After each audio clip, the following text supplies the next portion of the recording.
was basically, during my latter time in the Church Union, which is the latter part of the late 70s and early 80s, but it came to a head on a memorable day, which I can recall, which is the Wednesday, the 11th of November, 1982. I remember it because I was there in General Synod, which is the Parliament of the Church of England. I was representing then still the Anglo-Catholic movement, and I was the main speaker for it that morning. Is this at Lambeth? No, it takes place in Church House in Westminster, and it was televised, and the Archbishop of Canterbury, Archbishop Carey as he was then, spoke in favour, and I was the speaker who then spoke on the other side. And it was a very close-run thing. In fact, so much so that at lunchtime the speculation was that it could go either way, and at tea time at 5 o'clock, by one vote in the House of Laity, because we vote in different houses, bishops, clergy and laity, by one vote in the House of Laity, the issue was passed. That to me was a denouement. I went home to reflect.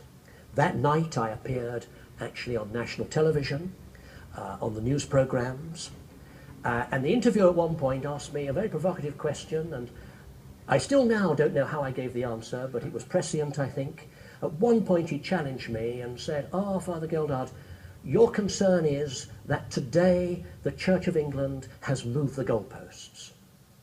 No, I said, it's worse than that, it's put them on wheels. Because what it was saying was that if the Church of England Synod could change the apostolic ministry, it could change whatever it wanted. I stood and used in my arguments the kind of arguments that St. Thomas More had used before. How those arguments about how independently you may want to pass your own laws.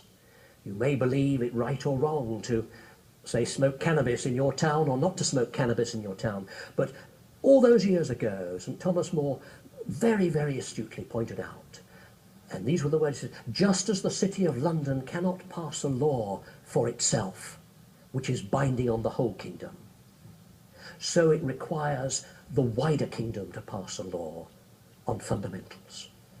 Or a phrase that I often use, that if we claim to have the apostolic ministry of bishops, priests and deacons, which we shared with orthodoxy and we shared with the Catholic Church, if we shared to have this common ministry, if we claim to have a common currency, I said, we can't mint our own coinage. And yet we did. And that then created a division that went against all the pleas and requests from Rome. John Paul II had written a letter in which he begged the Church of England not to create further division within the body of Christ, and these are his words, to create an insurmountable obstacle to unity.